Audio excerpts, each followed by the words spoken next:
रास न आया कच्ची उम्र का प्यार। रात के लगभग 11:15 का समय था। पहली मंजिल पर बने कमरे में धर्मेंद्र चारपाई पर आकर कुछ देर पहले ही लेटा था। अभी उसकी आंख लगी ही थी कि अचानक नीचे के कमरे से छोटे भाई नरेंद्र उर्फ सचिन की चीखें सुनकर वह हड़बड़ा कर उठ गया। वह तेजी से सीढ़ियां उतरता हुआ नीचे पहुंचा। नरेंद्र के कमरे का दरवाजा अंदर से बंद था। घबराए धर्मेंद्र ने भाई नरेंद्र को आवाज दी। इसके बाद उसकी पत्नी रीतू को पुकारा, लेकिन कमरे से कोई आवाज नहीं आने पर नरेंद्र के मोबाइल पर कॉल की, लेकिन किसी ने मोबाइल भी नहीं उठाया। अंदर से 33 वर्षीय नरेंद्र के 3 साल के बेटे अंश के रोने की आवाज जरूर सुनाई दी। इस बीच परिवार के अन्य सदस्य भी वहां आ गए। किसी अनहोनी की आशंका पर धर्मेंद्र ने 112 नंबर पर फोन कर पुलिस को घटना की जानकारी दी। ये घटना 2 जून 2021 की जनपद फिरोजाबाद के थाना सिरसागंज के गांव गुरैया सोयलपुर की है। सूचना मिलते ही चौकी इंचार्ज एसआई अजीत मलिक घटनास्थल पर पहुंच गए। मामले की गंभीरता को देखते हुए उन्होंने थाना प्रभारी गिरीश चंद्र गौतम को घटना की जानकारी दी। थाना प्रभारी उसी समय पुलिस टीम के साथ थाने से 7 किलोमीटर दूर स्थित गांव गुरैया सोयलपुर जा पहुंचे। उन्होंने नरेंद्र के कमरे का दरवाजा खटखटाया, लेकिन अंदर से कोई उत्तर नहीं मिला।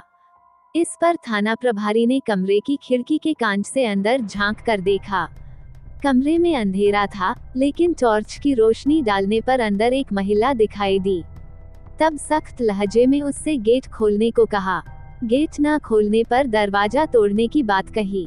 कमरे में नरेंद्र उर्फ सचिन की पत्नी रीतू और उसका बेटा अंश थे। पति नरेंद्र की आवाज नहीं आ रही थी। काफी समझाने पर रीतू ने खिड़की खोल दी। उसने कहा कि कोई मुझसे और मेरे बच्चे से कुछ नहीं कहे तो मैं बाहर आ जाऊंगी।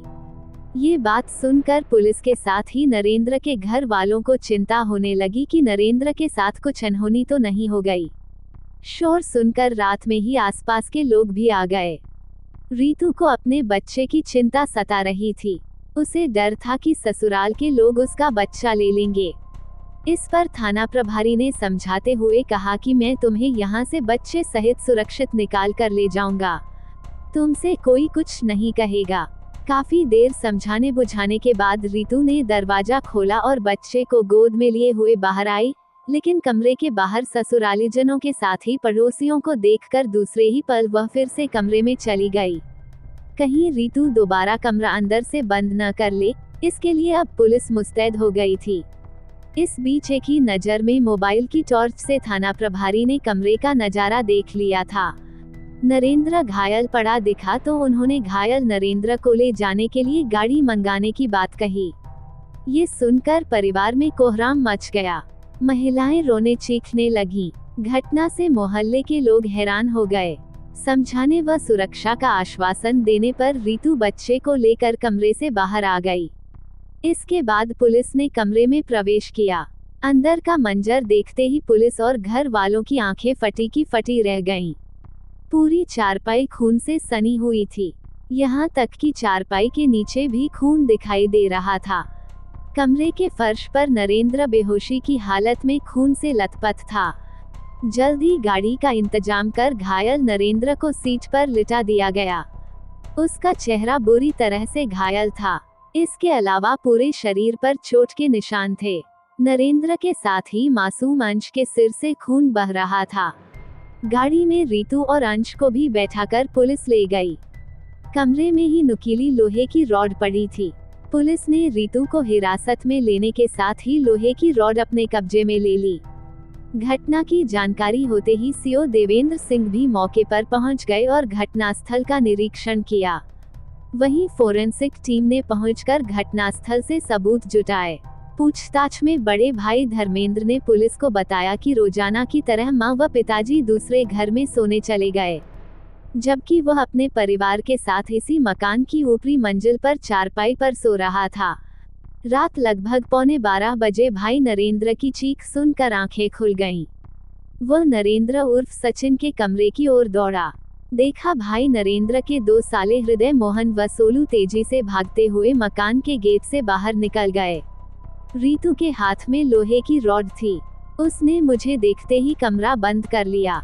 उसने बताया, शाम को नरेंद्र की अपनी दूसरी पत्नी रीतू के साथ कहासुनी हो गई थी। रीतू ने अपने भाइयों के साथ मिलकर भाई की यह हालत की है। पुलिस ने घायल बाप बेटे को इलाज के लिए सिरसागंज के प्राथमिक स्वास्थ्य केंद्र में भर्ती कराया। नरेंद्र की गंभीर हालत को देखते हुए उसे जिला अस्पताल फिरोजाबाद के लिए रेफर कर दिया गया। घर वाले नरेंद्र की गंभीर हालत को देखते हुए फिरोजाबाद ले गए। जिला अस्पताल पहुंचने पर डॉक्टरों ने जांच कर नरेंद्र को मृत घोषित कर दिया। पुलिस ने जरूरी कार्रवाई करने के बाद शव पोस्टमार्टम के लिए मोर्चरी भेज दिया। नरेंद्र की मौत होने की जानकारी मिलते ही गांव में परिवार की महिलाओं में हाहाकार मच गया। इस संबंध में मृतक नरेंद्र के बड़े भाई धर्मेंद्र ने नरेंद्र की पत्नी रीतू, उसके 2 भाइयों हृदय मोहन वसोलू निवासी गुरैया सोयलपुर के खिलाफ हत्या की रिपोर्ट थाना सिरसागंज में भादमवी की धारा 302 के अंतर्गत दर्ज कराई। रिपोर्ट में आरोप लगाया गया था कि नीचे के कमरे में नरेंद्र, उसकी पत्नी रीतू व उनका बेटा अंश सो रहे थे। आधी रात को नरेंद्र की चीखें सुनकर वह नीचे उतरकर उसे बचाने आया तो नरेंद्र की पत्नी रीतू के 2 भाई कमरे से निकलकर भागते हुए दिखाई दिए। उसके तुरंत बाद ही कमरे का दरवाजा बंद हो गया। दरवाजा खुलवाने पर देखा कि रीतू हाथ में नुकीली लोहे की रॉड लिए हुए थी। इसी रॉड से उसने भाई नरेंद्र के चेहरे पर ताबड़तोड़ प्रहार कर उसे मरणासन कर दिया था। इसके साथ ही मासूम अंश के सिर पर भी चोट लगी थी। घर वालों ने पूछताछ में पुलिस को बताया कि रीतू से नरेंद्र की वर्ष 2016 में कोर्ट मैरिज हुई थी। दोनों के 3 साल का एक बेटा अंश है। हिरासत में ली गई रीतू को थाने लाकर पुलिस ने घटना के संबंध में पूछताछ की। पहले तो रीतू काफी देर तक चुप्पी साधे रही, लेकिन जब महिला सिपाही ने कड़ाई दिखाई तो रीतू टूट गई। उसने अपने पति नरेंद्र की लोहे की रॉड से हत्या करने का जुर्म कबूल कर लिया। उसने बताया कि पति पर प्रहार करते समय पास सोए हुए अंश के सिर में धोखे से रॉड लग गई थी। इस संबंध में सीओ देवेंद्र सिंह ने 3 जून को प्रेस कॉन्फ्रेंस कर इस घटना का खुलासा कर दिया। रीतू मृतक नरेंद्र की दूसरी पत्नी थी। दोनों ने प्रेम विवाह किया था। नरेंद्र उर्फ सचिन की हत्या की जो कहानी सामने आई, इस प्रकार निकली। उत्तर प्रदेश के जिला फिरोजाबाद के गांव गुरैया सोयलपुर निवासी रामप्रकाश यादव के 4 बेटों में मृतक नरेंद्र उर्फ सचिन दूसरे नंबर का था, जबकि धर्मेंद्र सबसे बड़ा, तीसरे नंबर का हृदेश व सबसे छोटा सुधीर था। पिछले साल अप्रैल में हृदेश की मौत हो गई थी। मकान के प्रथम तल पर धर्मेंद्र और सुधीर रहते हैं, जबकि नीचे बने एक कमरे में नरेंद्र अपनी पत्नी रीतू व बच्चे अंश के साथ तथा दूसरे कमरे में हृदेश की विधवा पत्नी रहती है। घटना के समय हृदेश की पत्नी मायके में थी। धर्मेंद्र के साथ ही सभी भाई खेती के साथ ही ट्रैक्टर से खेतों की जुताई व जेसीबी किराए पर देने का काम शामिल रूप से करते थे। पूर्व में धर्मेंद्र अपने छोटे भाइयों के साथ मिलकर ठेकेदारी का काम भी करता था। 2006 में नरेंद्र की पहली शादी इटावा के थाना बसरेहर के गांव संतोषपुर निवासी रीता के साथ हुई थी। रीता से 4 बच्चे हैं, इनमें 3 बेटी व 1 बेटा है। शादी के कुछ सालों बाद दोनों के बीच मनमुटाव हो गया और रीता पति नरेंद्र को छोड़कर बच्चों को साथ लेकर अपने मायके चली गई थी, जहां उसने नरेंद्र के खिलाफ कोर्ट में मामला डाल दिया था। गांव के ही रहने वाले ब्रजमोहन बघेल के 5 बच्चों में रीतू सबसे बड़ी थी। उसके बाद 3 बेटे व 1 बेटी थी। रीतू के पिता ब्रजमोहन बघेल धर्मेंद्र यादव के प्लांट पर मजदूरी करता था। कभी भी धर्मेंद्र छोटे भाई नरेंद्र को ब्रजमोहन को बुलाने उसके घर भेज देता था। इसी दौरान नरेंद्र और रीतू की नजरें मिल गईं। अभी वह किशोरावस्था में थी। रीतू देखने में सुंदर थी। नरेंद्र को वह पहली नजर में ही भा गई थी। नरेंद्र कदकाठी का कसा हुआ जवान था। 4 बच्चों का पिता बन जाने के बाद भी वह अपनी उम्र से कम का दिखाई देता था। रीतू भी उसकी ओर आकर्षित हो गई। वह नरेंद्र को कनखियों से देखा करती थी। यह आभास नरेंद्र को भी था। वह भी मन ही मन रीतू को चाहने लगा था। जब कभी दोनों की नजरें मिलती तो दोनों एक दूसरे को देखकर मुस्कुरा देते थे। धीरे धीरे यह मुलाकात दोस्ती में बदल गई। उस समय नरेंद्र 27 साल का और रीतू 17 साल की थी। फिर दोनों चोरी छिपे मिलने लगे। दोनों ने एक दूसरे को अपने अपने फोन नंबर दे दिए थे। जब भी नरेंद्र को फुर्सत मिलती, दोनों फोन पर बातें करते। कभी कभी नरेंद्र रीतू को गिफ्ट भी ला कर देता था। हालांकि दोनों की जाति अलग अलग थी। रीतू को ये भी पता था कि नरेंद्र शादीशुदा है और उसके 4 बच्चे हैं। इसके बावजूद भी दोनों ने शादी करने का फैसला कर लिया था। गांव और देहात में प्यार मोहब्बत की बातें ज्यादा दिनों तक नहीं छिप पाती। अगर किसी एक व्यक्ति को ऐसी किसी बात की भनक लग जाती है तो कानाफूसी से बात पूरे मोहल्ले में ही नहीं बल्कि गांव भर में फैल जाती है। रीतू के घर वालों को भी पता चल गया था कि उसका नरेंद्र के साथ चक्कर चल रहा है, लिहाजा माँ और पिता ने रीतू को समझाया कि वह उस लड़के से मिलना बंद कर दे। वे पैसे वाले हैं, तू उसके चक्कर में पड़कर अपनी जिंदगी क्यों बर्बाद करना चाहती है। जवानी की देहरी पर कदम रख चुकी रीतू के सिर पर तो प्यार का भूत सवार था। समझाने का उस पर कोई असर नहीं हुआ। प्रेमी युगल की मुलाकातों का सिलसिला बदस्तूर जारी रहा। जब रीतू पर घर वालों की बातों का कोई असर नहीं हुआ तो रीतू पर पहरा कड़ा कर दिया गया। ये बात जब नरेंद्र को पता चली तो दोनों ने भागने का प्लान बनाया। रीतू के घर वालों को इस बात का पता चल गया। तब उन्होंने रीतू को सैफई के पास पिड़ारी स्थित ननिहाल भेज दिया।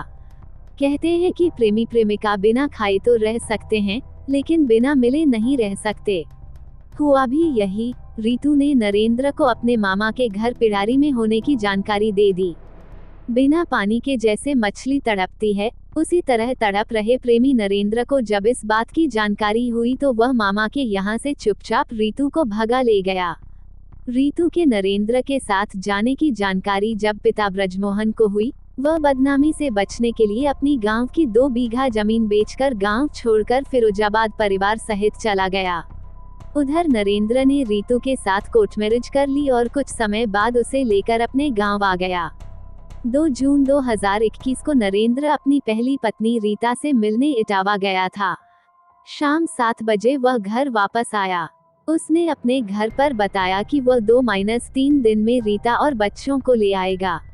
रीतू को जब पता चला कि नरेंद्र अपनी पहली पत्नी रीता से मिलकर इटावा से लौटा है तो उसने रात में नरेंद्र से झगड़ना शुरू कर दिया। दोनों के बीच विवाद होने लगा और बात बढ़ गई। नरेंद्र ने गुस्से में कहा, वह रीता और 4 बच्चों को भी घर लाएगा। सभी लोग इसी घर में रहेंगे। घर में सौतन के आने की बात सुनकर रीतू बौखला गई। दोनों में काफी देर तक कहासुनी होती रही। इसके बाद नरेंद्र सो गया। रात लगभग 11:15 बजे गुस्से से भरी रीतू ने सोते हुए नरेंद्र पर लोहे की रॉड से उसके चेहरे व सिर पर ताबड़तोड़ प्रहार किए। अचानक हुए हमले से नरेंद्र बदहवास होकर जान बचाने को भागा, लेकिन अंधेरा होने व कमरे की कुंडी अंदर से बंद होने और लगातार हो रहे प्रहार से वह अपना बचाव नहीं कर पाया। वह बेदम होकर वहीं गिर गया। इस बात की गवाही दरवाजे के पास चारपाई तथा कमरे में बिखरे खून से मिल रही थी। पति पर हमले के दौरान चारपाई पर सो रहे बेटे अंश के सिर में भी चोट लग गई। पुलिस ने रीतू को पति नरेंद्र उर्फ सचिन की हत्या के आरोप में गिरफ्तार कर न्यायालय में पेश किया, जहां से उसे जेल भेज दिया गया। मासूम को भी रीतू अपने साथ जेल ले गई। पुलिस घटना में नामजद रीतू के दोनों भाइयों की संलिप्तता की कथा लिखने तक जांच कर रही थी। कहते हैं कि गुस्सा आदमी की बुद्धि हर लेता है। गुस्से में उठाए गए गलत कदम के बाद सिवाय पछताने के और कोई दूसरा रास्ता नहीं बचता। रीतू के गुस्से से जहां पति और पत्नी के रिश्ते तार-तार हो गए, वहीं रीतू अब कहीं की नहीं रही, क्योंकि घर वालों की मर्जी के खिलाफ शादी करने से घर वालों ने रीतू से बहुत पहले ही संबंध तोड़ लिए थे।